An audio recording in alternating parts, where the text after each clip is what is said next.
we give you glory. We give you honor as we continue this day to honor you. Thank you, Jesus. Before you're seated, even if it's a man next to you, say Happy Mother's Day. Happy Mother's Day. I mean, don't be offended if they say Happy Mother's Day to you. You may be seated.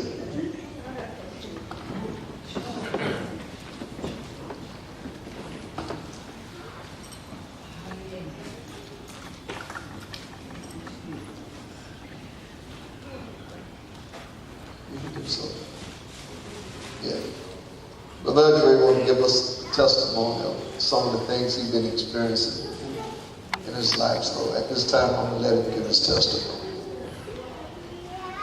All right. I'll make it short so we can get started with the word. You guys remember the anointing oil we had a couple of weeks ago? Well, I was using it at my job at Reach Track. And there was another saved guy. I told him what I was up to, because I know he was saved. So he believed with me as I was wiping like chairs, tables, and stuff. And he was like, okay, So after they went by, and he gave me a testimony of the anointing oil that he saw me do. And I'm just working. I'm not seeing what's going on. I don't know what's going on. But he is a witness to what's going on. So he was like, the seats that you anointed, he was like, I was able to, what's the word I'm looking for? I was able to minister to 6 other people who were in bondage. And also, while he was doing that, the business that he's in, like catering business, he said he had a lot of orders calling his phone more than usual. Like, he never get that many in one day, like, of that day of the week. He had a lot of orders that day, and he was able to free people after they sat in those chairs. So the Holy Spirit was able to allow that to happen. So he shared that with me. That's just one. Let me just do one short one. There was one girl who I anointed. She told me the next time I saw her, she was like, wow, the anointing that you put on me, like, you did it for a reason. And she was like, you have no idea. She didn't want to talk about it. I don't know why, but she was like, just know, God, the power of God is really real. And I just said, thanks to God, and don't give it to me. And that's pretty much it. Amen.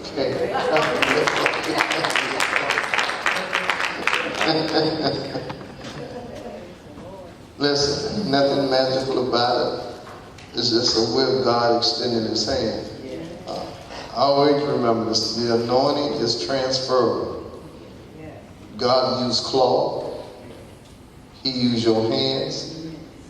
He'll even use your mouth to transfer his anointing. Before we get started, I just received word that there's a black Corolla, I believe, in the parking lot. You left your hazard lights on. Black Corolla. I didn't get a tag. That's me. That's you? All right. Amen. You brought your Bibles? Y'all know I'm not very traditional. I didn't know. I know probably this time we had everybody preaching on Proverbs 31. Because today is Mother's Day. We probably almost are. As you do? I don't know, maybe. Okay. Black. Every mother wants to be Proverbs 31. Come on, lady, that's a good place to say amen. Amen. And I am not going to preach Proverbs 31. I am going to talk somewhat about mothers. I believe in a way that I hope that you will understand your role better as a mother. Now, I've never been a mother. So don't you even begin to think of trying to give you some advice. Please, this is not me trying to give advice. I just want to give you some Bible examples for mothers that the Bible left in Scripture. I believe the word says all things was written for our learning. So I believe today mothers can learn something to how to be more effective. You're going to see with some of the mothers how even when their lives were not being productive or effective, how they would turn to God and how God would honor them. And today, we have what you call, now, I don't know who all is a millennium in here. But for some reason, we seem to think just because things are a little different, my church used to always say this, Mama, we don't live in y'all time. So that was trying to tell us what we did during our time, might not necessarily fit into their time. And to some degree, I understand. So many books on how to raise children, how to do this and how to do that.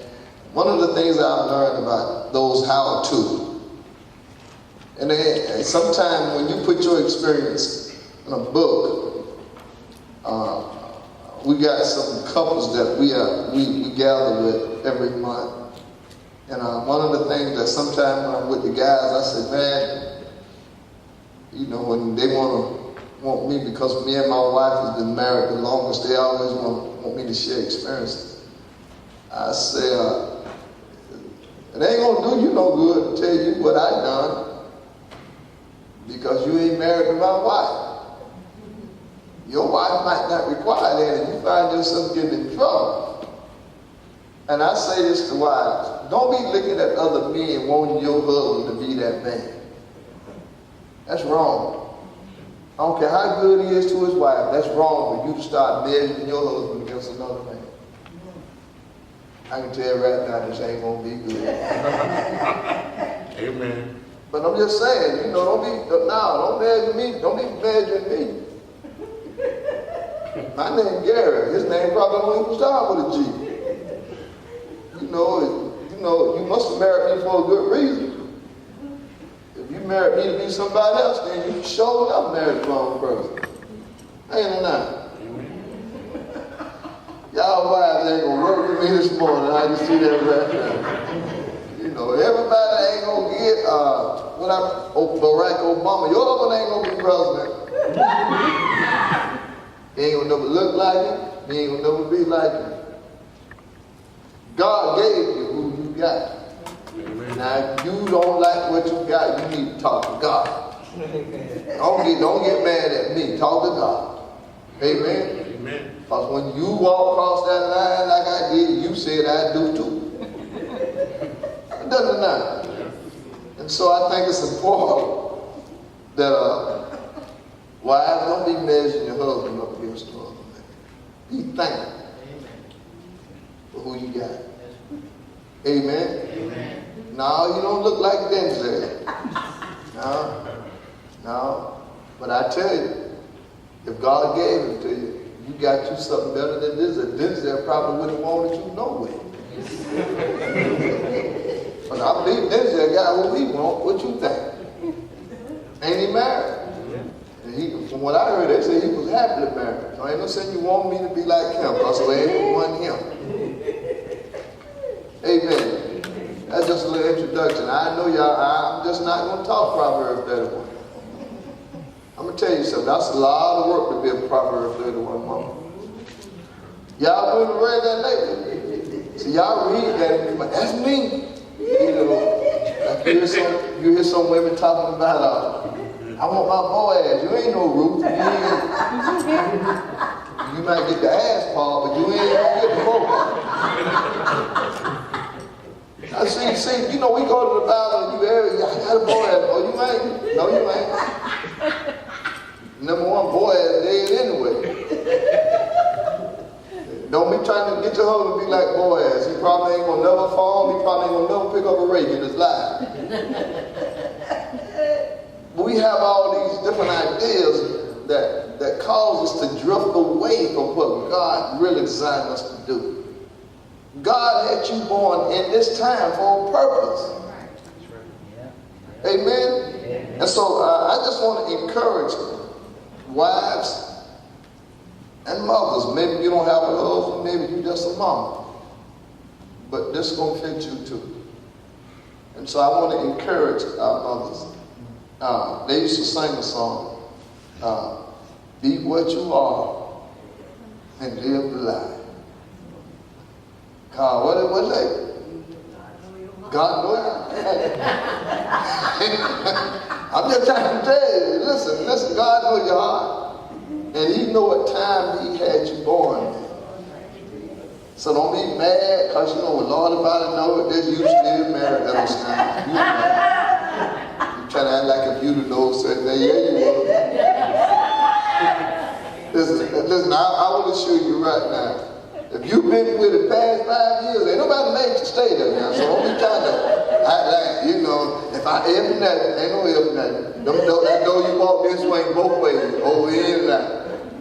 You just too proud to celebrate. I didn't know, just you know what, you would have still married. Bad feet, bad health, everything. Listen, let me tell you something about God. God has a sense of humor. He really do. He made women beautiful so that we could marry them. He made y'all just a little bit dumb. Listen, man, listen. A little bit dumb so y'all can marry us. Okay, listen. I know y'all don't like that, but I'm just telling you. Listen, because see, I'm telling you, some of y'all say, if I would have knew that, God said, yeah, I hear that. I'm just saying that. Listen, because I got a plan for you. So he made y'all a lot more obvious of things, but he made men a lot more stable. Sometimes women can be a little unstable. So, now I know y'all don't like that part of me. I know. Y'all wrap up every little wimp. Women follow behind. Y'all, I bet you right now. I bet you right now. If you've been married 5 years, I bet you ain't got the same furniture in your house. I ain't got the Same furniture. Now we men, we can live with furniture for 20 years. Just listen to me now. Just listen to me. I'm just trying to tell you. My wife got an aunt.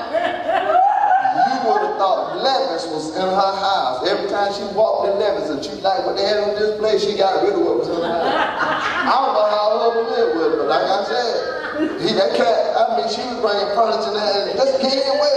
Like, well, you didn't even get a chance to enjoy it. So he knew y'all was a little shaky. So something in your man that's gonna kind of stay in your life. You don't believe y'all was a little shaky? God put Adam and Eve in a perfect environment. Perfect environment. Wasn't nothing wrong with it. Nothing. But because, we weren't talking like we ought to talk. Sometimes my wife tells me I talk too much. But you need me to talk. If the devil talking too, you better hope I'm talking. Now, listen, I'm just telling you now. Because see, Adam wasn't talking. Because I'm telling you, if you understand the way God designed us, for women have input. Men provide information, but y'all just provide input. And so we always giving y'all information. Now y'all have to put it on the incubator and do what you need to do with it. Don't despise a man because he like that, because you're the incubator. Incubators don't never just receive stuff. If we understand the way God made us and learn how to compliment one another, then we'll stop fighting one another. You're different for a reason. My wife is not a talking, that's not, get around up. I'm just telling you, that's most women. Most of the men do most of the talking, but then when we be done overtalk ourselves, then y'all are harm men. But that's just the way it is. I'm just saying, it ain't no bad thing. It ain't bad or good for neither one. I'm just saying, if we understand the way God made us, you won't criticize, but you'll compliment. That's true. But see, we're too busy criticizing because, why am I talking about you talk too much? You better listen to him. I'm going to tell you why. If he ain't saved, somebody going to listen to him. You ain't got saved men to that. Now, I ain't excusing men to go out and run around, but I'm just telling you, because the way they designed, somebody going to listen to them. Whether it's a friend or a woman, somebody going to listen to them. You might as well be the one so you can have some input. You know, wait, say, honey, let me say something. Don't kill him or condemn him. Put it on the incubator. Even if you have to wait the next day, say, honey, you know what we were talking about the other day? I'm going to say something about it. Now remember, man, women, y'all don't realize, I told y'all, you know, we're a lot dumb, y'all a little dumb. Now, you don't believe it? God personally told Adam, say, don't eat from that tree. As soon as Eve gave it to him, he said, huh? God, take this. You say, where you got that from? Off that tree, God said. He said, well, okay. That cat ain't questioning and he ain't did that. He just ate. Don't tell me they ain't a lot dumb. That's dumb. That's real dumb. After God told him personally, don't eat from that tree. But the way God designed him, to watch the sun. Now God didn't condemn him for that. He said, Adam, y'all been talking about because he ate the fruit. That ain't what God said. He said because you hearkened to the voice of your wife. He said the ground is cursed. He said wasn't nothing wrong with listening to it, but you just got bad advice. You understand? Do you think that Adam didn't talk enough because she did what the devil said? No, God didn't say that. He didn't say that, but it's important for men to talk. Why is it important for y'all to listen? You know, don't start that wisdom stuff. And just the other thing I want to add to it, I ain't going to get no amen about this. And your husband ain't like your dad neither. Your dad might have been a builder, your husband probably can't even write his name.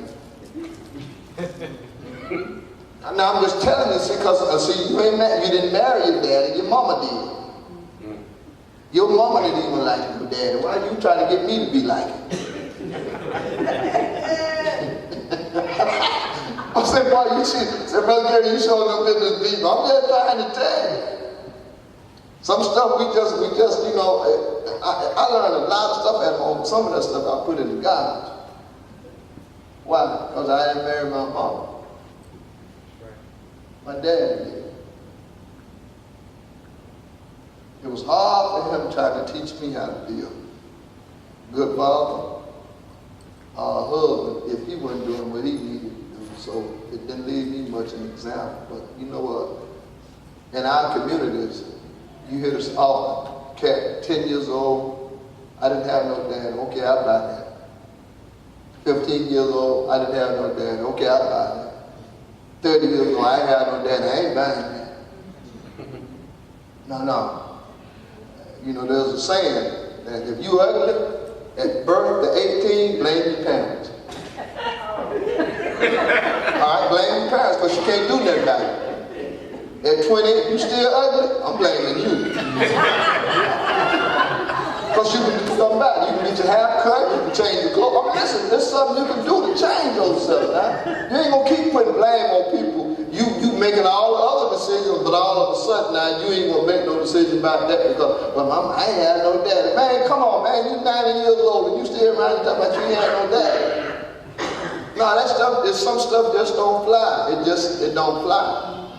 You understand? And so we can't keep blaming whether our parents was good, bad, or indifferent. We can't, I got children. I can't blame put no blame for not being what I was supposed to be to my children because of what my daddy wasn't to me. That stuff, it just won't fly. My children ain't got time for that. No, daddy, we need a daddy. Well, now men, if you don't know how to be a daddy, don't blame your daddy because you don't know how to learn how to be a daddy. Amen? Amen. Now, I know it's Mother's Day, but I'm kind of including it in it because we need to be in it. Sometimes we I know mothers, sometimes y'all get mad. Y'all don't get there no more. That ain't no God ordained day. That's something we just set aside to honor Father. And it's a good thing. Now, don't misunderstand me, but don't be getting mad. Paul told you, he said, don't be getting mad back them days. But we do. We'll set a whole day aside. My son started out this morning asking, he said, Dad, what we want to eat? I don't even know. Jesus, I'll be coming for you. Listen, let me tell you something. It ain't easy. It's easy because my wife make it easy. But when you want to try to live up to a certain thing, it ain't easy pleasing her, not because it's her, but because of what you want to do. You understand? And now if you love your wife, you want to be outstanding, and you want to honor her in the days you set aside. Sometimes it ain't easy. You know why? Because it looks like I done borrowed so much, I don't know what else to buy. We forget about just being simple. You think simple won't work no more. It will. Take out on the park. If you ain't got no money, take out on the park and hold her hands. And hey, listen, I want to get you something, but I wasn't able. And why? Don't get mad at him. You ain't no broke. Don't do that. Don't do that. Don't make him feel good because he's thinking about you. You listening? And then maybe next year, that cat might do something that you ain't even expected. You know why? Because you made him feel good when he wasn't able to do what he wanted. And guys, when y'all ain't able, don't make no excuses. You know, I don't know why we celebrate Mother's Day. No, cat. No. Just call and tell you why I ain't have it like I want to have it. You understand? We need to quit making life so difficult, man. And do what Paul said, in all things, give thanks. But we learn to do that. Let me tell you something. God, I'm telling you here, honey, we make life so complicated because we done eliminated the simple things in life. This is what I'm about to say before I get into my text. You know, as parents, particularly in the day of Mother's Day, sometimes we spend so much time trying to give our children what we didn't have till we forget to give them what we did have. You know, some of that we call it old-fashioned stuff, that stuff still works. Amen. You know, my son Jamal, you know, my wife tells me sometimes, man, y'all couldn't be talking back to us no any kind of way, you know, because we believe in spanking. Well, Jamal like to talk to his children. And I sit back and I laugh. I said, boy, one day. But I don't say that. I let him have at it. I go, okay, because that's his child. You know, as long as she don't hit me, if she hit me, I'm fighting. All that they're playing, no, I'm putting gloves on. When I tell you to stop, you're going to stop now.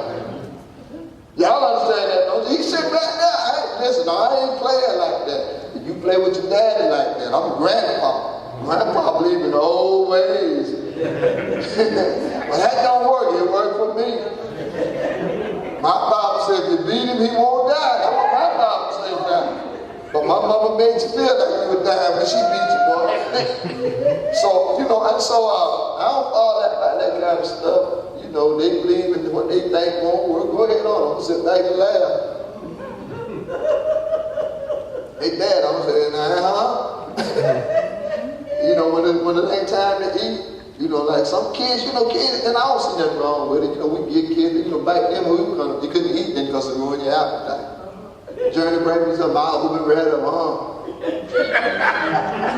eat all you want, you don't eat your supper, you don't eat.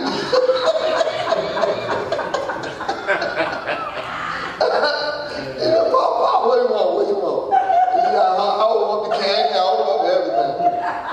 You know, hey, I just listen. Now, I don't know whether they go for it or not, but I just go along with the flow. Tell me that Dad don't get that. Why? She ain't gonna eat the food. Okay, well, at least she's still full. She ain't gonna eat the food. You know, I mean, some of that stuff was wrong back then. And, you know, my mama, you didn't eat the greens and stuff like that, then you go to bed home. That wasn't right. Y'all can't make me think that was right. That wasn't right. If I'm telling you, Mama, I don't like that, well, you're going to have to eat what's in the front of you. Man, that's making me eat. Man, can I eat some stuff? You better learn. Then they start telling me about the children in Africa. I don't live in Africa. I ain't never been to China. Why you telling me about them children?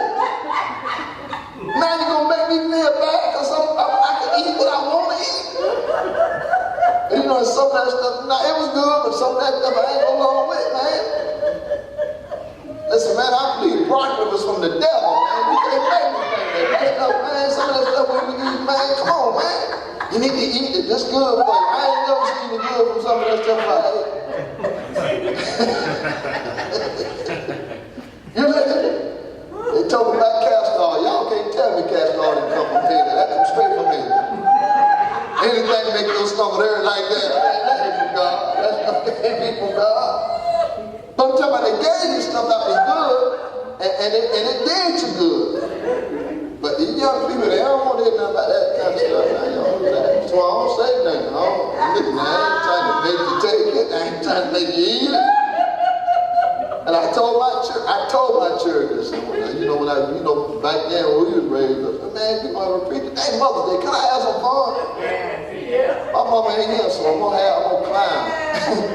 Mother Joanne, if I get too far, you can pull me. You know what you pull me. You and Mother Boy. Mother Boy told me, all I gotta do is look at her. She looked a certain way, I turn to go another way. I told my church, when you was coming up in the neighborhood, if neighbors seen you doing something, now they'd seen somebody else doing something, but if it looked like you, it just looked like you, they go and tell your mama, that was not me. You going so a lie, you scared now. If I say it wasn't me, I'm calling a lie. Now I'm lying because it wasn't me. So I don't know what to do. I'm saying, but it wasn't none of me. Oh, she lied. Yeah. I say, I don't know what to say, Mom, because if I tell you I ain't doing it, you say I'm calling a lie, but then if I own up to it, you're going to still beat me. I ain't going to win either way. And so I just like to say one time that she beat me for saying, I said, boy, when I get grown, I ain't treat my children like this. She said, what did you say? And I shared, it was out there. And I said, I ain't treat my children like this. So she said, well, you're going to have to wait till you get them today. I'm going to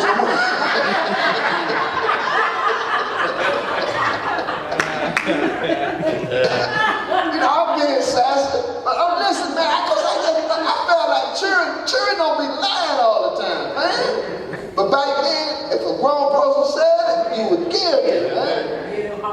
And so, but I learned one time. My son Jarrell, me, him, and Jamal was to a McDonald's. And, I ain't my children still. But children, the nature of a child is to do what the nature of him in him to do. You don't have to teach a child to steal, you have to teach him not to steal. And it's crazy. And so we was at McDonald's. This lady, she was from Germany or someone from another country. So me and up to the counter, the boss said, I need $20. Say $20, Jimmy. What $20 gonna do? She from Germany. So I did it. So later on, it came up about her son had misplaced his wallet. And so we all looking for the wallet.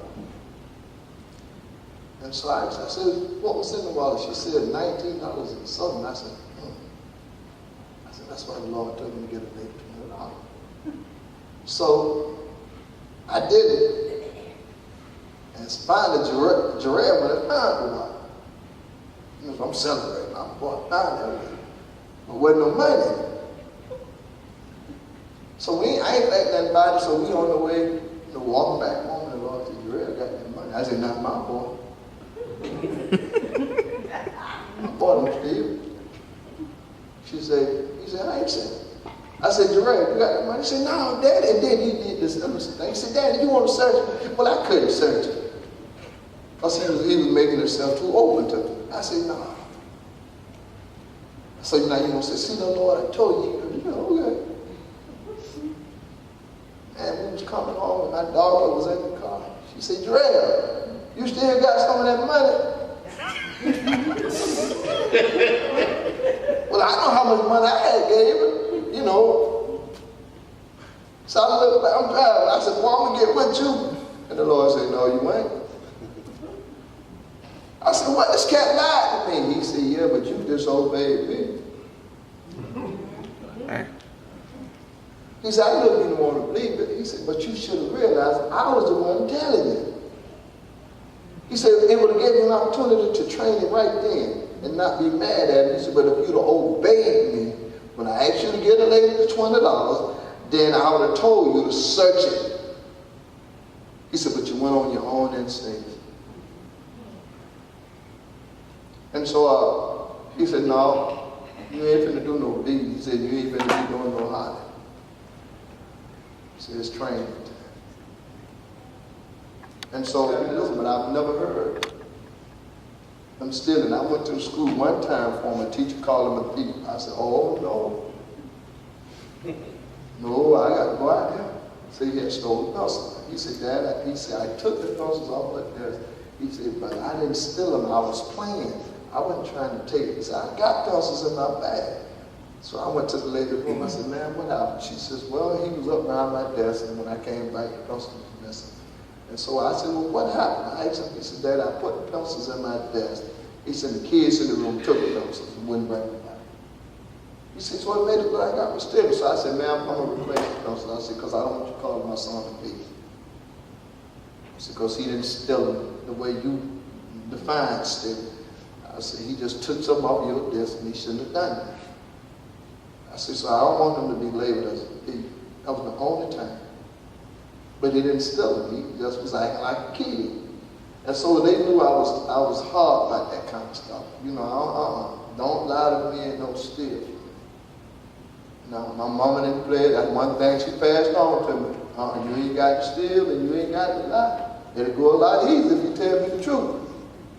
My mama always told me that I'd be scared half to death. I said, if I tell the truth, she's going to beat me down. She said, if you lie, I'm going to beat you down. You know, so I just took the chance sometimes. Well, if she's going to beat me, she's going to beat me for telling the truth. And so I just want to say, listen, parenting ain't always easy. It's the one thing you don't get a handbook for. Because all your children going to be different. If all those the same, you can have 100 of them, all of them going to be the same. If you get 2 of those, them cats, and man, say, great God, I didn't know the South was going to be like this. I think that's what makes women not want to have enough old children. Say, man, what kind of children these coming into the world? And so I just want to encourage, listen, there's a recipe in Scripture for being a good wife. We ain't going to talk about us today, ladies. I'm going to talk about y'all. And for being a good mom. There's a recipe in Scripture. I don't read a whole lot of handbooks on that kind of stuff because that's other people's experience. Now, you can read all the books you want, but just remember now, you ain't married to that woman other. That's how you have to read that book, because you ain't got that man. She telling you, you know, what the Lord said to her, and the Lord said that to her because that was for her. And then they put it in the book for me. Y'all buy that stuff thinking that's going to change your husband, and then you wonder why he acting crazy. Because you trying to get him to be somebody that he ain't. I ain't against the books, but I just kind of, them how-to books put too much pressure. There's too much pressure. Because you start to have expectations for something that God didn't promise you. Y'all get something? And that's unfair to your husband. Wives, and really it's unfair to you. So I'm going to give you I'm going to give you a little recipe, if you will. There are 3 women in the Bible. I love these women. And one of the reasons why, because now my mama reminded me one of these women in the Bible. Her name was Hannah, the one who had Samuel. It's 2 things that I miss more than anything about my mama. Her presence, by all means, I do. I really do. But God comforts my heart. But there's 2 things that I really miss. She was a woman of prayer, and she loved the Word of God. Man, you want to get her excited? Pray with her, study the Bible. I've never seen her, but I'm talking about you can wake up 2 o'clock in the morning and say, Mama, the Lord just showed me something in Scripture. She'll wake up out of it. I'm talking about sound sleep. What did he say? She'll come home, because I was always a Bible scholar. I come home, she says, I got something to ask you. I'm thinking she can ask me something, you know, it's not the Bible. Always. She was always excited about it. Always. Listen, let me tell you something now. People say what they want to. If my mama told you she was going to pray about something, I'm telling you, I'm talking about I live with her. She lived a life of prayer. I've never seen God not answer a prayer. You said, Brother Gary, I don't believe it. Now you think I care because you don't believe it. I ain't got to lie. When she iced God for something, when she tell you, say, I know what these ears heard. You can go to sleep. Just done. I experienced it. I'm talking about I experienced that in my life. I was faced with 35 years and she held me up for 89 days. My mama held me up in jail for 89 days after God told me he was going to set me free. Her prayer held me up until God got my attention. And I'm telling you, mothers, I want to say this to mothers. I don't care what your children may look like they're going to turn out to be. I got a recipe for that. There's a recipe for it. But sometimes, if we don't understand this is the other thing I can share about I can't talk about nobody mama but mine. And I'm going to have all y'all young people in here. I hope y'all got something good to say about your mama. Particularly if whether she's here or not here, you ought to have something good to say about your mama. Yeah, but my mama would say, man, don't start that. She brought you here, didn't she? You saved now, ain't it? Oh, all right now. I start telling mama jokes, y'all, all right? You know, y'all don't like to talk about our mama now. So, it was a thrill for me. Every now and then, I find myself crying. I have to thank God for my mama. I said, I'm sure glad you saved my mama. Because she prayed for me till God got my attention. What you see standing there right now today is the results of prayer. I'm talking about the results of prayer. Listen, I'm a living testimony. That's why I love Hannah. I'm telling you, man, I begin to understand prosperity from a different whole point of view. I understand why God gives women promises. I'm talking about women, why He gives them promises. I understand why, God uses a natural thing sometimes to give a spiritual a scenario. You know why y'all carry children?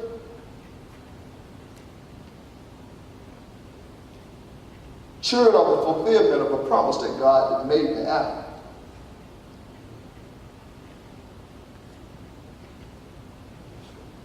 I thought y'all women would have said amen. It don't make no difference whether they came in, if you was wedded or unwedded. I'm still telling you that children is a fulfillment of the promise that God made to Adam.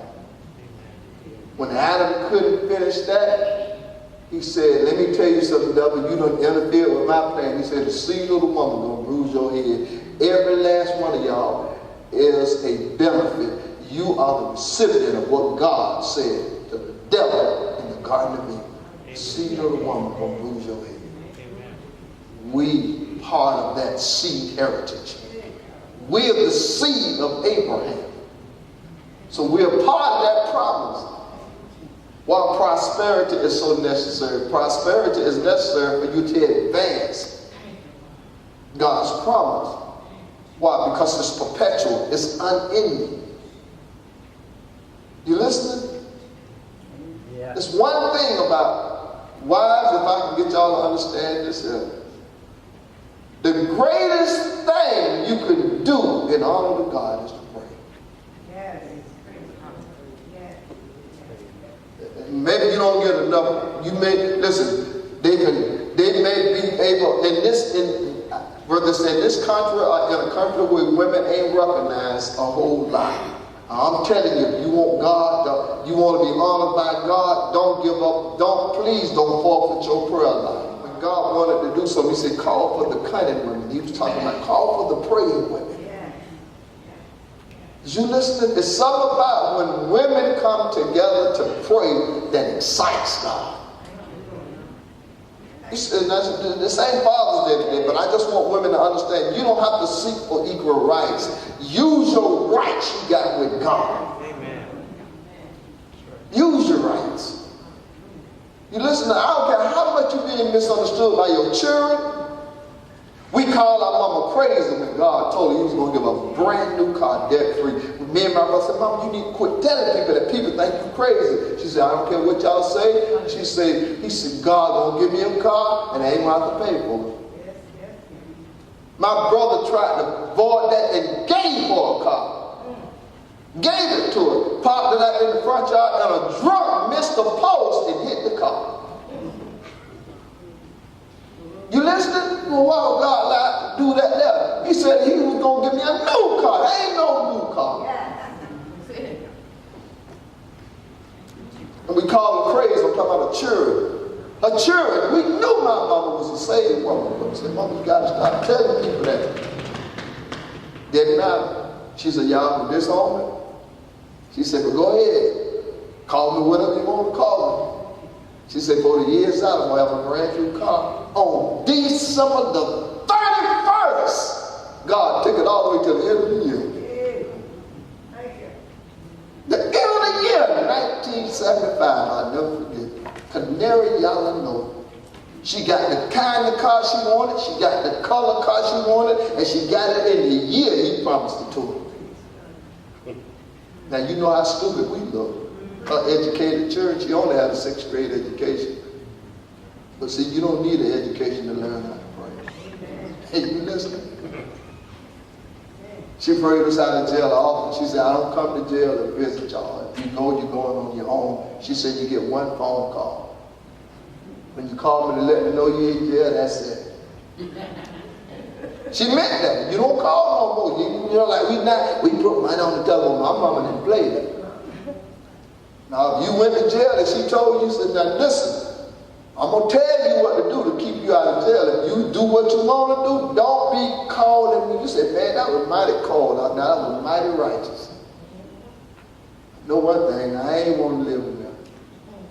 I had my time in it. But boy, when she prayed me out that last time, I told the Lord, if you keep me out, I promise you I won't go back. They take me back, it's going to have to be for the gospel. I ain't going back for nothing else outside. And so, when I realized that her prayer life was authentic, I began to watch my mama's life. Now, I knew she always was a Christian, but I did not know the depth of her life as it regards to prayer. And let me tell you something. Every now and then, that's one of the things I missed. Did you know one time the Holy Spirit said, do you think she stopped praying when she would? She said, I'm telling you right now, your mama before God. Boy, that blessed me. Listen, I'm talking about right now, right now. I know what she said. Lord, you told me. I'm telling you right now, she's still saying it. Lord, you told me. See, but we got Jesus in the set, and she is too. I don't know about y'all, mama, but mine is.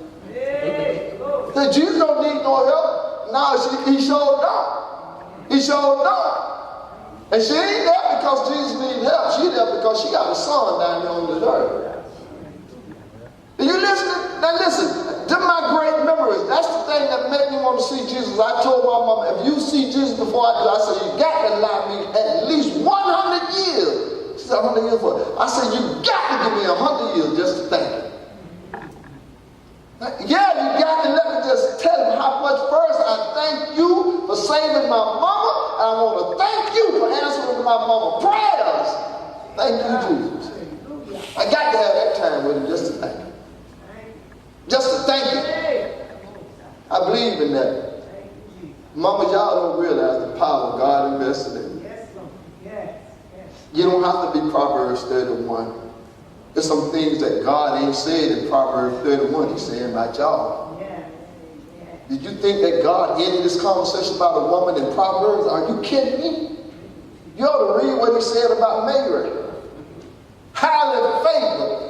God favors you. Listen, let me tell you something. Let me tell y'all something. Now, y'all read that about Mary because it was said about Jesus. But since Jesus has been born, every time a saved woman gives birth to a child, God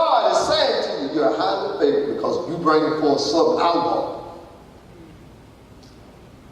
See, now, y'all should be real excited about that. That means every child that you gave birth to, God is still faithful. I don't care what it looked like. Listen, I'm an example of it. I'm telling you what I did. God is still favoring them. Can I just share a little bit more about myself? I was acting like a fool when I first married my my wife. Straight fool. I thought my wife would leave me. But I wasn't going to let her. They'd put me in jail if she tried to. Listen, they brought the divorce paper to my job. I called the crowd. You been the divorce, man. I know I wasn't no good. But I ain't care about being no good. She was good. That's all I need. No, man. She went to my mom and told her, she said, Mama, I done everything I know to do. My mom said, you sure? She said, I don't know this. She said, are you sure? She said, yes. She said, now let's pray. I can take you to the place on the job that I was working at. When they prayed, I knew exactly when my mama was praying. I can tell you when God put his hand on me and told you it's enough now. But when he says enough, oh man, it comes to an end. He says enough now. When he set me free from what I was in, let me tell you something. I ain't come out, Tiger Woods come out. He had a sex problem. Man, God got rid of that in 5 minutes. Come out of class for this or the class for that. No, you just need God to put his hand on you. He'll set you free from anything, man. Told my mother-in-law before she passed, she said, Ruben, she said, that old boy of mine, he acting like a fool right now. She said, but someday Vic gonna have a good husband. Ain't that something to be telling my mother-in-law I'm acting like a fool with her daughter? That's something. And at my downest point, I was struggling to walk with God. And I walked to my mother-in-law's house and she told me, she said, sit down, I want to tell you something. I said, yes, ma'am. She said, I know it's hard for you right now. She said, but let me tell you something, your mama left with me. I said, my mama? She said, yeah, your mama. Let me tell you one of the things you know. Because my mama had got to be good friends. She said, your mama told me that you was acting like you was acting. She knew that. She said, but someday, she said, God gonna put his hand on you. And they gonna have a good husband. Let me tell y'all something. My mother-in-law loved me almost as good as she loved her sons before she left me. My wife would testify to that. She would almost call me before she called her sons. That's how good a relationship we had. But that day, when she told me that, my life ain't never been the same. Because even then, my mama was in heaven, but she was still praying. She had to left a prayer back and said, boy, you're going to be who God called you to be. Have it been easy? No, but every now and then, God will remind me of that day. He remind me, take me back to that place where he put his hand on me and said, this is enough, man. This is enough. And freed me. And they never had to look back. I have never had to look back from that day to this point. That's been almost 20-something years. Have I been the kind of husband my wife? No, sometimes she'll look at me and you know, y'all wives know. But she's still here. Look at her with a pretty stuff. I'm just as crazy about it as I always have. I said, Brother Gary, I was just mad at it yesterday. See, I'm a transparent cat. I ain't scared to tell you. But you see where she is this morning now. Look at all this. She thinks she been leading. See, y'all see some of y'all men scared to say that. Listen. My wife know what God gave her. See, when y'all wives know that, y'all won't be talking. You might talk bad to him, but you ain't gonna talk bad about him. I guarantee you ain't gonna get my wife to say nothing bad about me to you. And she ain't gonna let you say nothing bad about me. Did you listen? And whatever's going between me and her, it's gonna stay there. It stayed right there. And then, sometimes God will put me to the side and say, you know what? Let me tell you something. I said, yeah, I know it's going to cost me some money because I done messed up somewhere, so it's going to cost me something. He said, let me tell you something. Let me tell you. Listen, do y'all know who wrote the song about treat her like a lady? Treat her like a lady. Oh. Y'all don't know about that song? Listen, God is the one who wrote that song. He can teach you how to treat her like a lady, boy. And so, amen. So I know I can't sing, John. I know it. I do what I do right now. Preach. I'm preach. And so he told me, he said, listen. He said, wives. He said, I don't care how times changes and how difficult it may become for women or wives. He said, but my mind does not change. And so one of the scenarios, he gave me 3 women. Hannah, Samson's mother.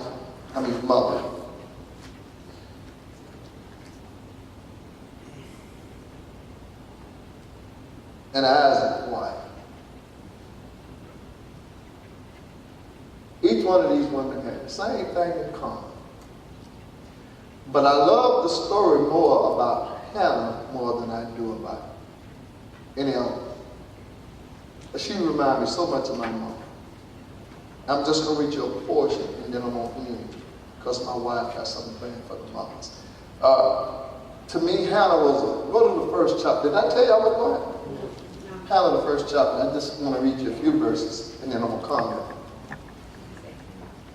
Hey, all you mothers, tell all the other mothers. I want you to find a mother and just say Happy Mother's Day to her. Come on, ladies. Y'all can do better than that. Yeah, there you go. And while you tell me, say, hey, listen, say I'm standing with you. I'm standing with you. And say, child, let me tell you this something. It may look like we're losing. But the victory is already won. So we can celebrate now. Oh, glory. Samuel, the first chapter. I don't know if I want the first chapter. Yeah, I do. I want something. Samuel, the first chapter.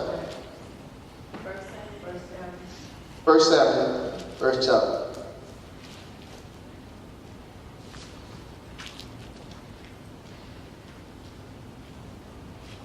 Only thing I don't like about the story about it was this cat had 2 wives, man. I don't see how he managed that. But God got it in him. But I think it's a lesson that we can learn. Samuel, the first chapter, it begins, first verse. Now, this is right after Ruth, which is the book between Samuel and Judges. Samuel himself was a judge. And I don't know why God had to put Ruth in between that, because actually the book of Samuel should have came after the book of Judges, because Samuel was a judge. But for some reason God interrupted that, because David was born through Ruth, this is great-grandmother. And I got to spend some more time with that to find out. You put this book between between the book of Judges and Samuel was a judge. Well, the Holy Spirit always orchestrates things for a purpose. He does it for a purpose. But I don't want to talk about that. I want to talk about this lady here. Now, there was a certain man, Moman Mamanana, of Mount Ephraim, and his name was Ephraim, the son of Jeroham, the son of Elihu, the son of Tyrone, the son of Zul, and Ephraim. And he had 2 wives, man. That part there they could have left out. Because we don't want no men to get no ideas it's okay to have 2 wives. No, it ain't. That was acceptable back then because God had not set a standard yet. Now the standard was set in the Garden of Eden when the Bible says, for this reason shall a man leave his mother and father, and cleave to his wife, not wives. Wife. It was always the standard. But see, when sin entered, the standard of everything changed.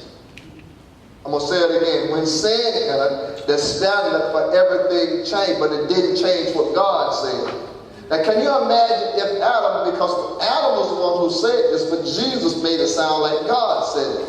So So in other words, anything that Adam was saying, God was authorizing. And so when he made that divine law, which it's a divine law even up until this day, we read that when two people get married, for this reason shall a man leave his mother and his father, and shall cleave to his wife, and the two shall become one. That's still established.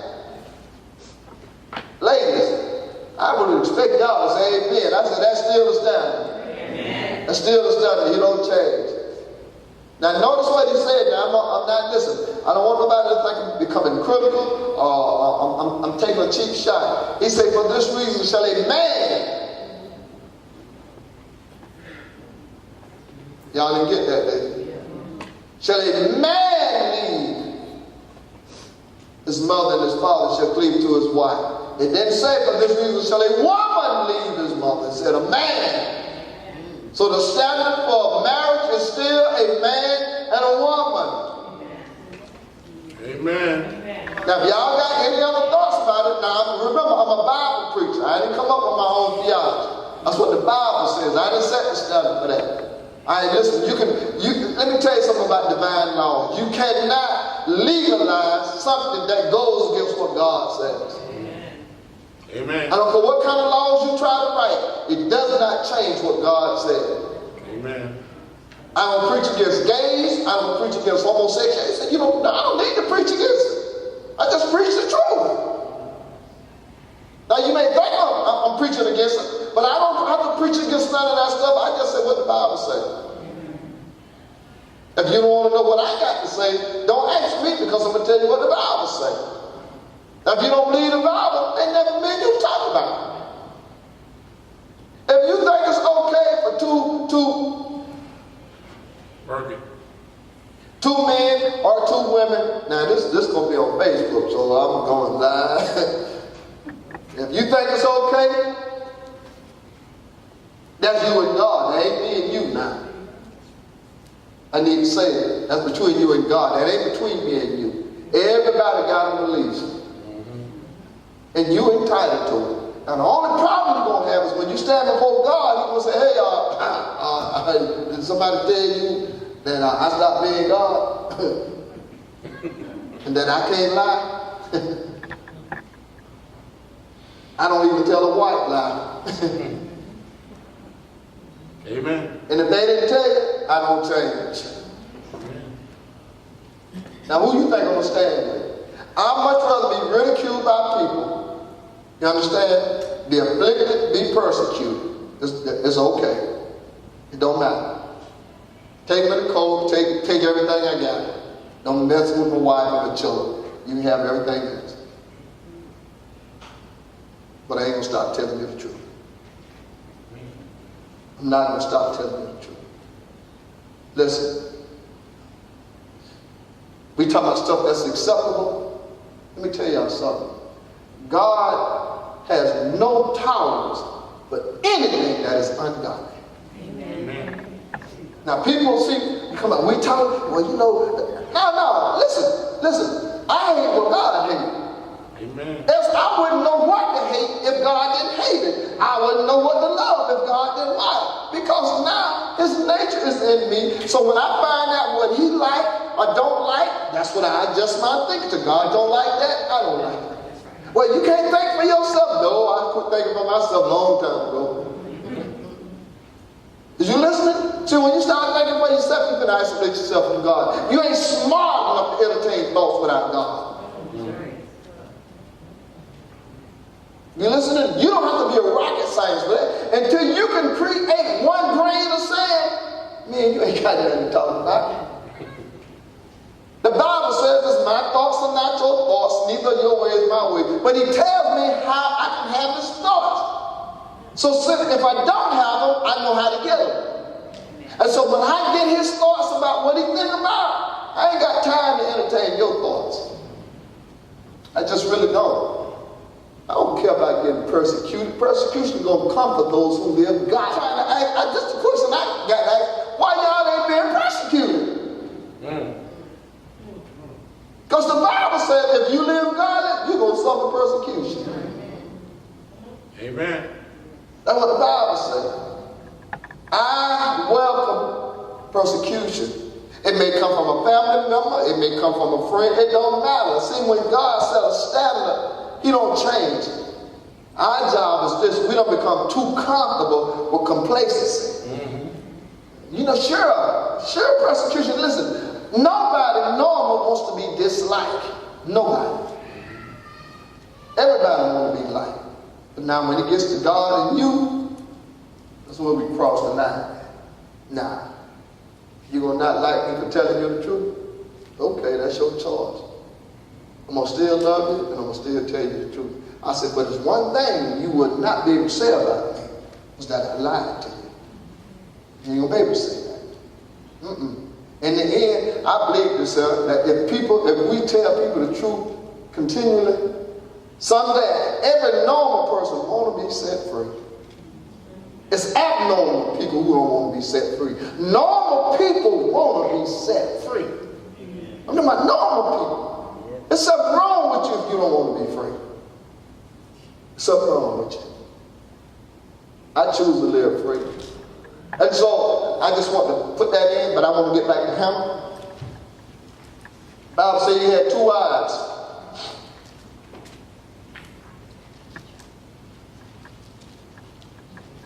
The name of the one was Hannah. That means she is a daughter, I love this, of grace. Y'all know I'm a grace preacher. Man, so you know I can just go on and on with that. That's what her name means, grace.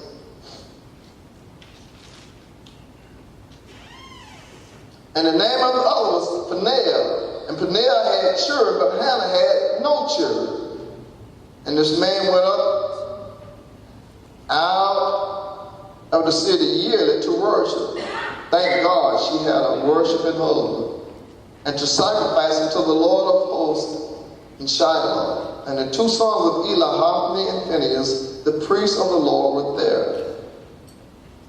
And when the time was that Elkanah offered, he gave to Peninnah his wife, and to all her sons and her daughters their portion. But in Hannah he gave her a worthy portion, for he loved Hannah. This is what you need to see right now. But the Lord had shut up her womb. Now, you know, we read this after the fact. In other words, she was not having any success as it relates to children. Now, let me kind of paraphrase that for us today. Wives, your life may look like it's on hold now because of some of the things you might consider yourself you want to do. You know, maybe you was a career-minded person. Maybe you wanted to do some things that you didn't get to do after you got married. And you kind of like look down on yourself and you feel like it's some stuff that you got unfinished.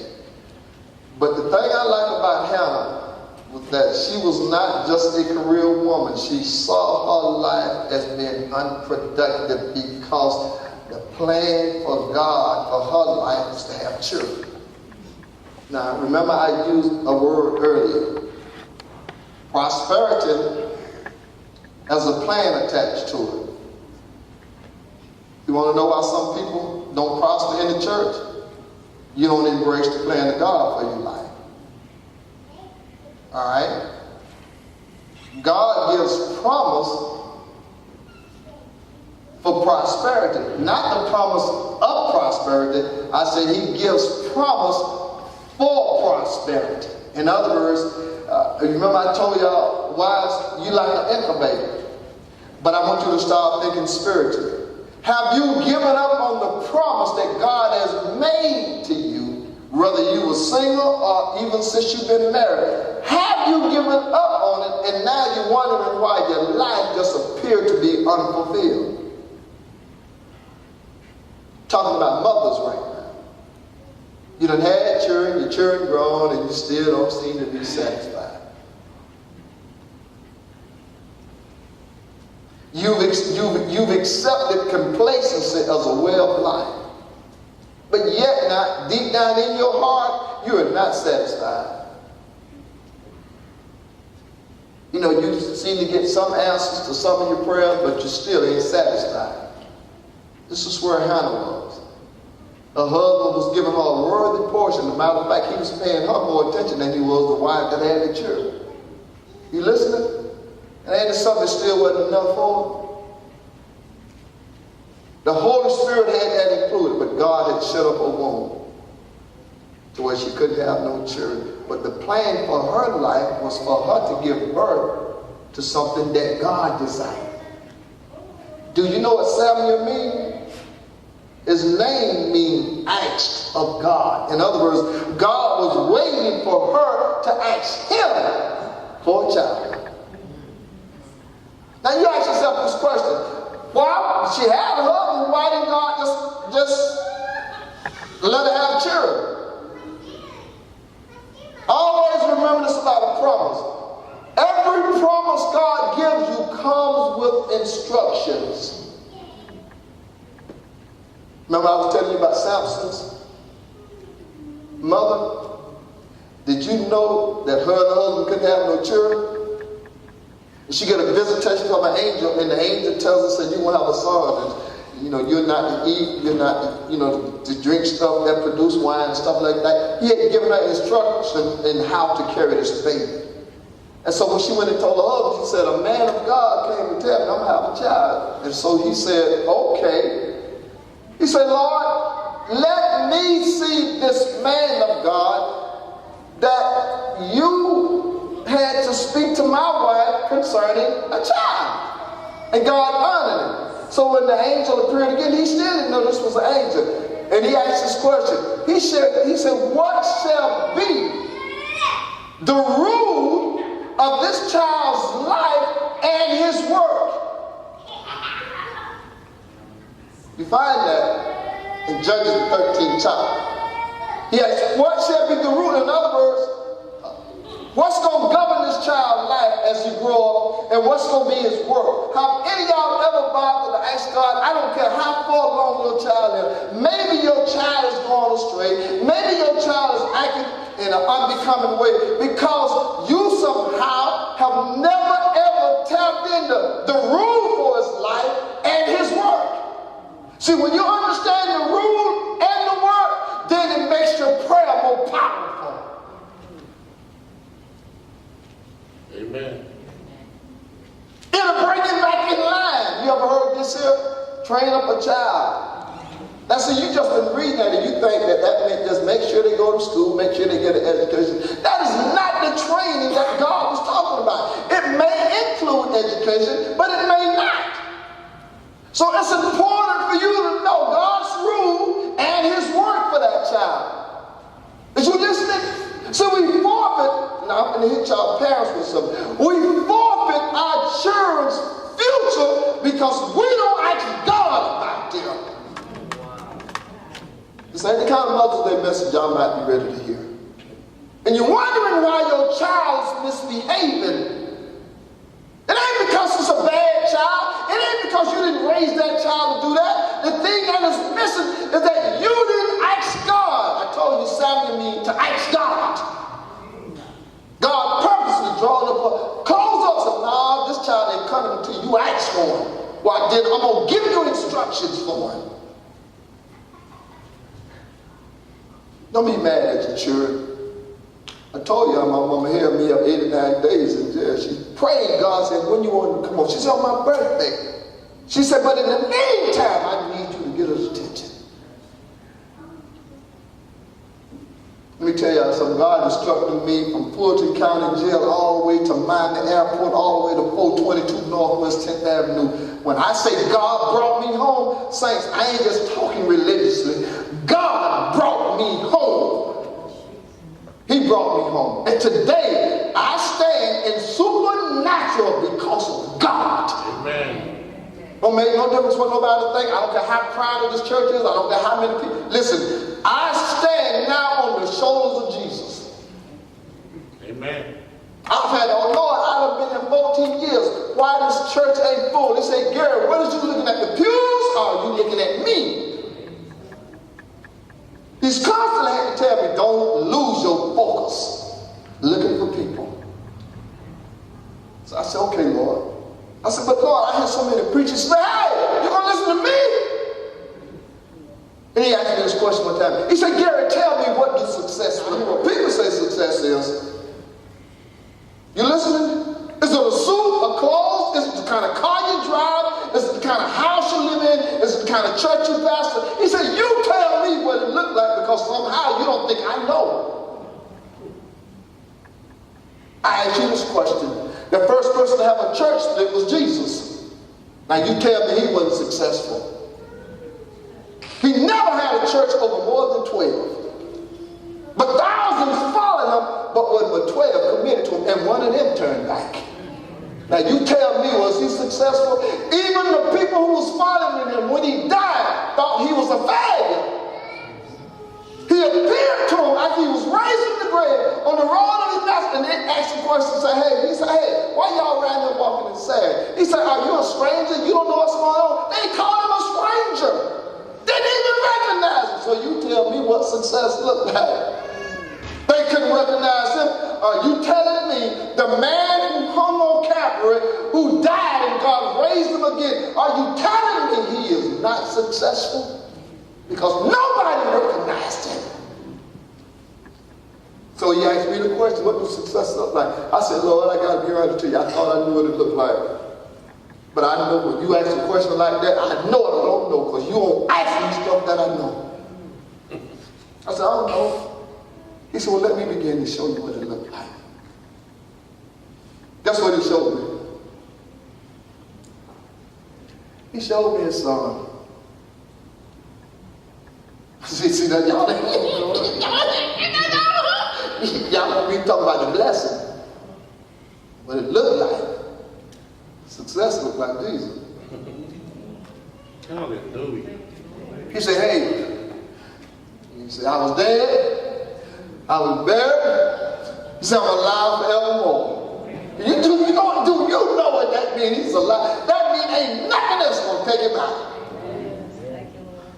See, success, our kind of success can come and go, but not him. Not him. He said, I'm going to be with you till the end of the earth. Don't tell me there ain't success here. He said, I promise to be with you. Even when you don't acknowledge me, I'm going to still be with you. So it ain't contingent on how I behave, how I act. He gave his word. That's success. If you want it any other way, then you tell him Jesus, he ain't enough. Amen. You listening? Every church should be painting a picture of Jesus. I ain't talking about the one with the blue eyes and the brown hair. I ain't talking about that. I ain't talking about the one that looked like us neither. I ain't talking about that one. See, the one I'm talking about, John got the scripture. He said, man, he had eyes like flames of fire. I ain't seen nobody draw the picture look like that.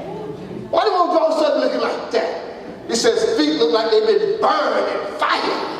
Well, nobody won't draw nothing that looks like that. You know why? Because there ain't nobody around there who got that kind of vision. Ain't nobody got that. So the best I can do is just give you a picture from the word. And guess what? That success, watch this up. That success lives inside of you. Amen. Now I want to ask you a question. How in the world can you ever fail with all that success in you? He said, if a righteous man falls 7 times, he says, now pick him up. How can you fail with somebody always picking you up? You tell me that. You say you got the wrong picture for success. He said, people come where I'm lifted up at. He says, a lot of people gather, but I ain't there. Now listen, that ain't to put down churches who have, please don't misunderstand. I'm not saying that. But I'm telling you, in these last days, God is correcting some stuff, man. I'm telling y'all, people hiding out in churches, you know, they ain't committed to nobody. They just go to a church, their name is on the roll, but they ain't committed to him. Is you listening? That's sad. That is really sad. You know, some people say, well, Brother Gary, you know, I don't want our church to get too big. Why? That means you're going to get inactive or unseen. See, it's best for you to live unseen now. So you don't have to hide in the crowd. See, if you live where only he can seek you out, you ain't got to worry about who don't see you or who do see you. Is you listening? Hannah did not become complacent. Her husband comes to her and says, Hannah, am I not better to you? Now, I wonder why he said 10 sons. He didn't just say 10 children, he said 10 sons. I want to teach on that, but I ain't got the kind of time because I got to let y'all know. But he said 10 sons for a reason. He didn't say, ain't nothing in scripture just accidentally or just, no. There's a reason why he said 10 sons. But guess what? Not even 10 sons satisfied. She said, no. He said, why are you so brokenhearted? The Bible said he would go up to worship and have turned her bitterness into fasting. She said, I ain't eating. I'm done eating. She said, no, I got to hear from God. You listening? She didn't want a mediocre life. Her husband could have took some of them children from Vanilla and gave her. He says, am I not better? Listen. He says, am I not better? What you done let come into your life that substitute Jesus? Now, I ain't saying you ain't saved. I say what substitute for him. You know what I don't see among Christians a whole lot? I don't see where Jesus seems to be enough no more. We got to have Jesus add.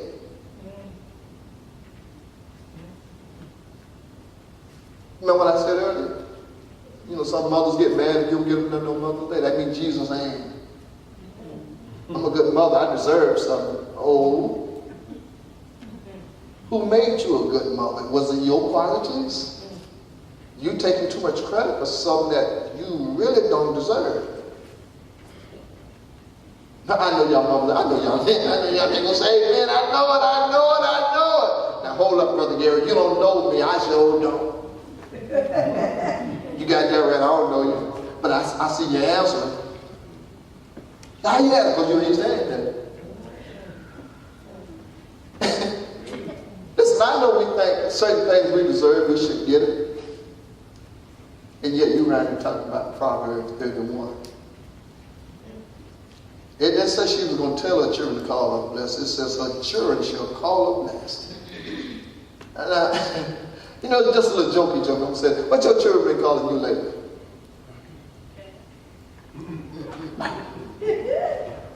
They've been calling you angry. They've been calling you mean. And sometimes children don't even want to call you mom now. They call you by your first name. What your children been calling you lately? Because they said the children going to call you blessed. Ask yourself this question. You sure you want to be Proverbs 31? But now you got to ask yourself, what is my children calling me? The only time they call you when they want something, I know. Do you rise up early? What the Bible says, she rises up early to light her lamps. You know what that means? She rises up early to pray. You sure you want to be Proverbs 31? Y'all ain't ready. Y'all ain't ready. Y'all women ain't ready. You ain't ready. But you want to be that. I'm Proverbs 31. Yeah? Which means one verse. You one verse enough? No, let's start with a little longer lady like Hannah, who couldn't have children. And that's what God's plan was for, because the Bible says he shut up a womb. Why? He wanted her to get his attention. And so she made a vow. She said, Lord, if you give me one child, if you read the story, you end up giving her 5 more. As she gave some, one child. Let me kind of paraphrase this a little bit. She gets a child, calls him Samuel. That means asked of God. In other words, it was God asking her to have this child. The Lord told my mama, but she had 8. She said, I always wanted a lot of children. I said, you got to do them. 8. She said, you ever know a day of hunger? So you want to be slick. I said, Mama, you motherfucker, we come from John Water. She said, I don't care where we came from. I said, did you ever know a day of hunger? Well, now I'm going to show you, as children, you know how I measure myself? We measure ourselves against other children. When you get, like when you get something to drink, you're not trying to have something to drink. I got more than you. I know what I'm talking about. You start measuring what you got to do. I got more than you. You be sipping it. I still got more than you. But you didn't never drink it all to see if you can get some more. You had to make that line up the Sabbath, and you be nibbling up. My sister was a nibbler. She had a bad habit of, teasing. You want something mine? And then she came up and look, your eyes may shine, your teeth may grit. Ain't none of this thing you won't get. All that other kind of stuff they picked at you, man. She used to send me to the store and get 50 cookies for it, and she wouldn't give me one. I'm talking about one. She said, if I give you one, I ain't going to have a 49 left. Now, you know that's sad, ain't it? That's sad, boy. You going to have 49 left. Ain't no crumbs going to be wasted. Now, you tell me that ain't poor when you got to count the cookies in. But we didn't know it. we didn't know we was poor because we never missed a meal. The only time you might have to wait to eat is when the preachers came to my mama. You have to stand out the door and look through the window and say, give around that window. Me give around the window, mama, we hungry. Wasn't for eating before them preachers. And now today, I'm a preacher, and y'all have to tell me to go sit down and eat. They do every time y'all have a hamburger. You need to go sit down and eat. I just forget because I'm so used to waiting for preachers to eat.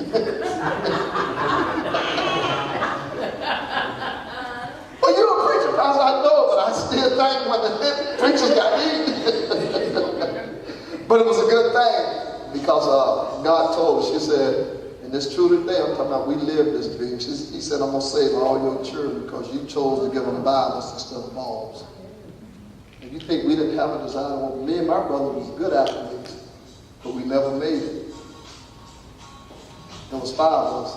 3 are still alive, all 5 saved. 3 sisters, all 3 of them saved. All 8 of her children saved. Now you tell me what better blessing than that? No, my name didn't make the highlights. No, my name ain't on nobody's billboards. You understand that? But today, right now, the mayor of this city, the mayor of this county, and commissioners calls on Gary when they want prayer. God gave me a good name with all the politicians. My name known up in Tallahassee. Some of the people I don't even know, and they call, how y'all got my telephone number? God did a funny thing for me. I started college, I went to Bible school, but I quit because I just didn't like, I stopped liking school when they integrated school, and I ain't like it. So I did enough just to graduate. And the Lord said to me, he said, I'm going to humor you. I said, yeah. He said, you're always talking about your friends and what they got. I've been pastoring for 3 years. And 3 pastors said, man, we want to do something. I said, do what? We want to honor you with a doctorate. I said, man, what? I said, what's that? I thought they were talking about something to eat or something like that. They said, doctorate. I said, doctorate. I said, ain't you got to do this? They say, no. And so I got an honorary doctorate degree. So when the man was passing by, he said, you want to hear something funny? I said, what? He said, see these guys who's sitting here who got earned degrees? I said, yeah. He said, yours just like theirs. I said, yeah. He said, well, you want to hear something funny? He said, you didn't have to earn yours. He said, you know what I'm saying? Is that you didn't do nothing to get what they got, and they did everything they knew to do, and you didn't do nothing. God, so when he did it, God said, yeah, now tell me that ain't funny. He said, I told you I was going to humor you. 3 years after pastor, I said, that thing's still in there, my office. I ain't got to hang on the wall. You want to hear something else funny? Most churches won't hire you without a doctorate. I got one, but I didn't get hired because I had one. You want to hear something else funny? All of the guys who try to get doctorate degrees, they always ask me to read their thesis. I said, what am I supposed to do? Well, look what mistakes. I say, number one, this ain't Holy Ghost written, so if I was you, I wouldn't give them this. I said, ain't you standing up here preaching? Well, why don't you let the Holy Ghost give you a thesis? Now, mind you, I got an honor. I ain't got that, and you want me to do your proofreading? The only thing I like reading is the Bible. I'm just trying to tell you when God answers your prayer. Amen. I'm saying this in closing. The Bible said that when Hannah had weaned Samuel from her breast, now let me tell y'all parents something about these children.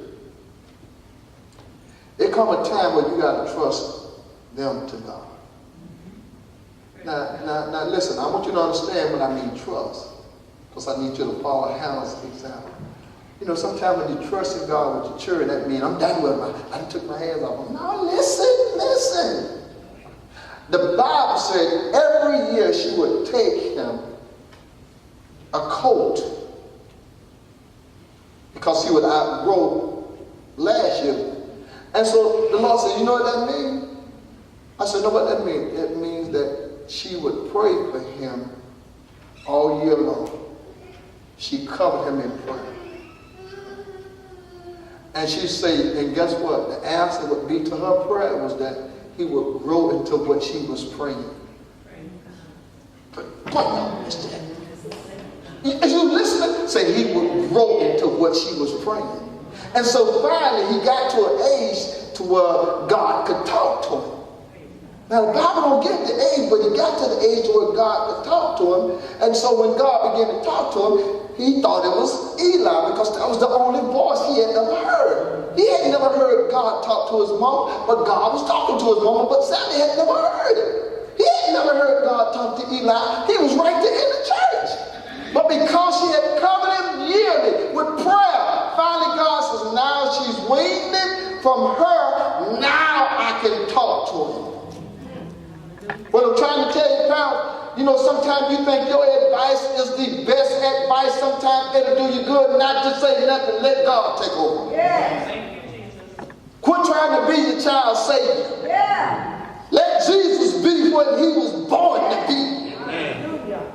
It don't mean, you know, you don't care about no more. You know, my mama had always told us, she said, now listen, I only give advice when you ask for it, when you get grown. She meant that. I don't care what she saw you going through, unless God told her to say that, you can be drowned and she ain't gonna send you no, she ain't gonna give you no stick to say it. Well, mama, why you didn't say that? She said, because God ain't told me to say it. Oh, look, mama, I'm your child. I know it, but you his child too. She'll never let you bring that conviction on her. You listening? She said, listen, I done had you long enough to where you didn't listen to me. She said, now what makes you think you're going to start listening to me now? Because you're in trouble. But I'm trying to tell you, one of the things, that last thing she said to me when she gave me my Bible, she said, son, let me tell you something, don't you never forget this. She said, see that book in your hand? She said, right now you probably don't care a lot about it because you done rolled up and now you think you know what you want. She said, but remember this, and always remember this. She said, someday, the God of that Bible that you don't want to have nothing to do with, someday you're going to call him and he's going to answer you. Yes. Then I'm telling you, boy, that day came. Yes. I didn't hear my mama's voice. Had never heard his voice when he called me by my first name, Gary. Hey. People say, I don't know, what do God sound like? I don't know what he sounds like. I know he don't sound like my mama, and I know he don't sound like y'all. But when he called him, I knew it was him. Finally, Samuel, Eli, you called me? He was going to the only source of voice that he had heard. And Eli couldn't take it. I ain't called you. It's sad to me when I hear these preachers get mad because you won't let them preach in your church. God called you, but why are you mad? If he called you, he's going to tell you where he wants you to preach at, and he's going to tell you when he wants you to preach. Hey, let me preach. That's why I left. Now you're starting these mad houses. Got all these mad people following you. Now I know y'all don't like that. That's on that. And listen, I know it's going wild. There's too many churches around here. Well, if God is who he say he is, there's enough churches and talking nobody to get this city saved. Yes. No doubt. And yet we got all these mad people in our churches. Everybody mad. The preacher mad, his wife mad, the children mad, and y'all mad. Everybody mad. Nobody don't want to wait and say, okay, God, what you got to say? I'm sure Hannah saw what was going on in the church. She did not say anything about Eli. Eli even told her she was drunk. She called him Lord. She said, not so, my Lord. I'm just crying out from my bitter heart.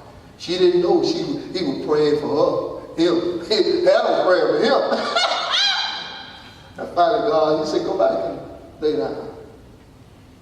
But he submitted to him again. When the day God called him again. Let me tell you how. Let me show you how polite. He will not tell you it's him who's talking. That's how polite he is. God could have even said, hey, Samuel, it's me, it's God. But he didn't. He waited for him to say, speak, Lord. Your servant is listening. Samuel brought on a whole new phase of the nation of Israel. You don't even know your child can have an impact. He don't have to be president to have an impact on this community, this city, or this state. He don't have to be nobody known. Nobody knew about Samuel but Eli. But when he started talking about what God said, the Bible said, whole Israel knew he was called to be a prophet. Well, all of a sudden, that was what God said. Got out that temple. Well, let me tell y'all something. God is waiting for us to pray our children back into his will. Wives, don't get mad. Quit being mad at your husband and forgetting about your children. You ain't got time for that. Everyone say, ain't no better to you. You so busy worrying about that 98. I'm sorry. I shouldn't say that. You so busy worried about that guy that you don't forgot about the perpetualness of your prayer, that child that you don't forgot about because it looked like he didn't turn out the way you raised him. So what? So what? So what if he didn't be what you wanted him to be? So what? He ain't doing what you thought he ought to be doing. So what? Is that dead God? I don't think nobody was more right than Samson. Samson, when he got his wife from Philistine, the very people who God told him he's supposed to be, he should destroy him. He went and got a wife from him. But his mom and dad kept praying. Even when he went blind, the Bible said he was blind and walking, had to become a donkey, a human jackass. Couldn't even see where he was going, but his mama kept praying. And finally, the Bible said he called for somebody, said, hey, tell me, take me to the post that holds this city up. So you're a blind man, just take me to the post. And the Bible said he prayed one more prayer, Lord, don't give me my eyes back. So but remember me, and the anointing that you gave me to deliver Israel with, let it come on me one more time. And the Bible said he killed more Philistines in his death than he did in his life. Now you listen, I don't care how your son or child been living, you still got something to say about the way they died. You got something to say about it. Don't let your child just die and say, you know, they wouldn't listen. So what? Listen, they may not listen to you, but God's mouth is bigger than yours. Don't give up on your children, mamas. Don't give up on them. I'm a living witness. I'm glad my mama. Once I heard my mama say something bad to me one time in my whole life. And that was because of how I was mistreating my wife. She told me this. I never forget it. She didn't realize the power of her words. She said, boy, sometimes I wish she was dead. I had never heard my mom say that to none of my brothers and sisters. I left her house and went back on my job and fell 3 stories. And God allowed me to fall on a pallet of boxes to break my fall. I left my job and I said, Mama, I don't care how mad you get at me, don't you never tell me you wish I was dead. She said, I just fell 3 stories. And the only thing that saved me was a box of pallets. I said, I believe God put them there to break my fall. All because you wish I was dead. Don't say it about me. Quit saying that stuff about your children you don't want to happen. Why? Your words carry power, more power than you can ever imagine. Why don't you use the words in prayer? Lord, I don't know what's going on with my child. I don't know. Lord, I've done everything I know to do. Maybe I didn't do everything you told me to do. But you is the God of redeeming time.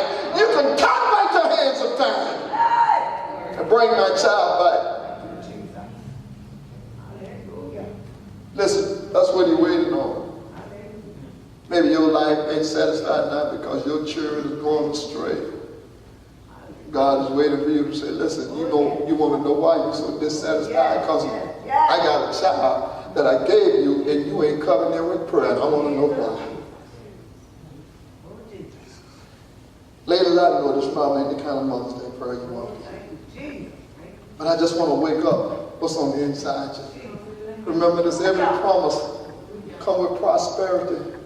The reason God gives prosperity for a promise is so it can be perpetual, so it can continue. Your child, the Bible says, is God's heritage.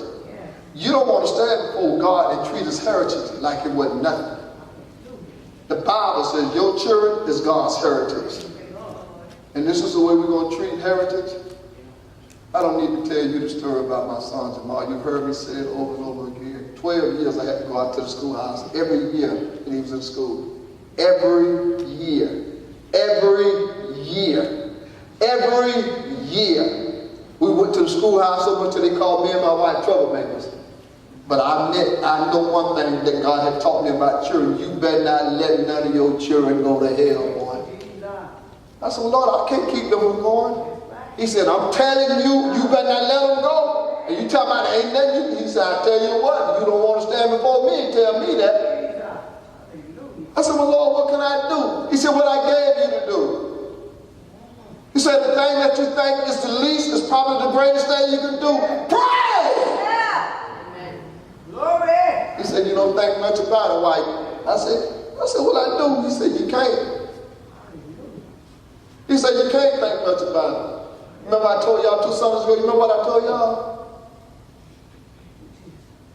Your anything is what? God's everything. God's everything. Yes. He said, if you ask me anything, your anything is God. Said, he waiting for you to ask him anything. He said, I'll do it. You won't include your children in anything? You don't want to include your children in anything? He just said, if you ask me anything according to my will, you don't think it's God's will to save your children? Yes.